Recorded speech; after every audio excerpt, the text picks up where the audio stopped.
欢迎收听，今天我们来聊聊一个你可能很有兴趣的主题，就是德国黑森林地区的圣诞市集。我们手边有不少资料，从旅游分享、部落格到论坛讨论都有，蛮丰富的。想说跟你一起来看看这些听起来很梦幻的市集到底特别在哪里。对，黑森林的圣诞市集，真的有它独特的魅力。它们不只是数量多，可能超过150个，大的小的都有。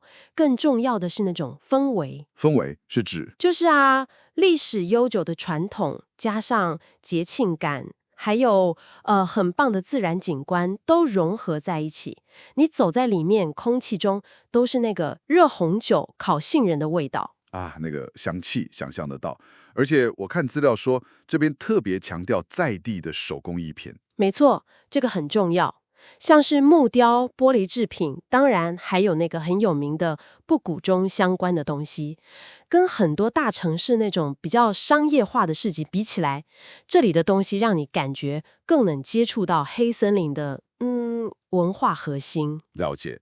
那在这么多市集里面，有没有哪些是特别推荐，或者说更有特色的？有几个地点真的蛮厉害的，比方说那个拉维纳峡谷市集。拉维纳峡谷听起来就很特别。对，它就在那个所谓的地狱谷喉咙头峡谷口，然后旁边就是一个超高的铁路高架桥。你想象一下，摊位就沿着那个山壁搭起来，灯光打在桥墩上，然后火车大概每10几分钟就会从上面开过去，那个画面真的很梦幻。哇，这个听起来很值得去耶。不过是不是有什么要注意的？要注意时间。它只在圣诞节前那几个周末开。周末限定。对，然后交通，因为停车位很少又贵，最好是搭他们提供的接驳车，从附近火车站过去比较方便。接驳车，好，笔记一下。听说还要门票。是的，需要门票。虽然摊位不算非常多，大概40几个吧，但是小而美。除了手工艺品，你还可以吃到一些黑森林的特色小吃还有那个热红酒是一定要的，甚至有热白酒加接骨木糖浆的，感觉很温馨耶。可以在旁边还有篝火可以取暖。没错。那除了这个峡谷里的市集，还有吗？有啊，像是根巴赫这个小镇。我知道那个有很多半木造房子的地方。对，它本身就很漂亮。它的市集亮点是那个市政厅到了12月会变成一个超大的圣诞降临礼屋。圣诞降临礼屋？就是每天傍晚6点会打开一扇窗，然后展示不同艺术家的作品，像是夏卡尔安迪沃荷之类的，很有趣。哇，这个好有创意，每天都有惊喜的感觉。然后还有特里堡，那边是以瀑布出名嘛。对，虽然是不是德国最高好像有争议。哈哈哈，对，他们在圣诞节到跨年那段时间，大概是12月底，会有个特别的庆典，叫 Triggerberger Weihnachtszauber。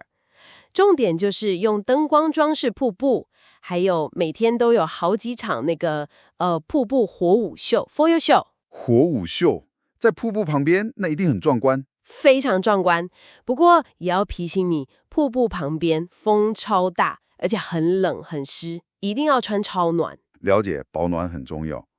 那边的市集呢，也是卖手工艺品吗？特里堡那边比较不一样，摊位比较多是吃的，像烤香肠、面包、烟熏鱼，还有一些游戏摊位跟摩天轮之类的。纪念品相对少一点，比较像嘉年华的感觉。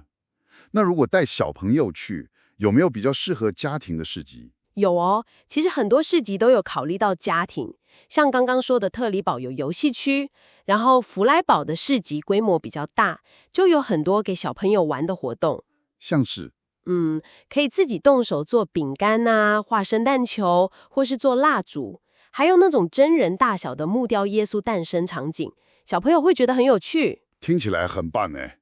那如果喜欢比较优雅一点的气氛呢？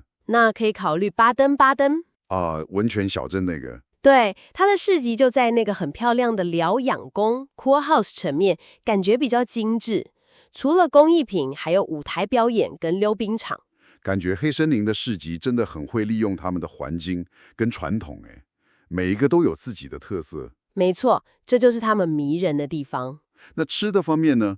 除了刚刚提到的热红酒、香肠、烤杏仁，还有没有什么非吃不可的在地美食？当然有，你可以试试看，像是 Käse Spätzle 那个起司蛋面疙瘩，味道很浓郁。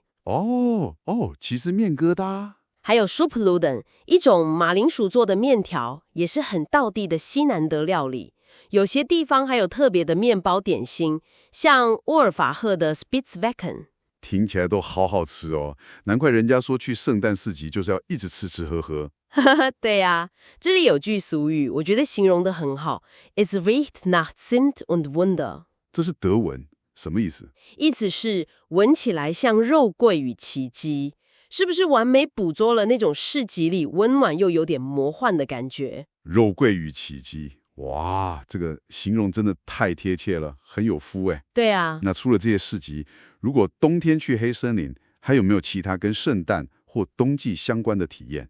有的有的。除了市集，有些城市会有那种大型的灯光装饰艺术展，像卡斯鲁厄的 Christmas Garden， 或者也可以去布尔塔尔走走那个叫千冬之谷的星光小径 Sternenweg， 沿路都是星星灯饰，很浪漫。听起来也很不错。当然，黑森林本身冬天去健行、享受雪景，或是像你说的去巴登泡温泉放松，也都是很棒的选择。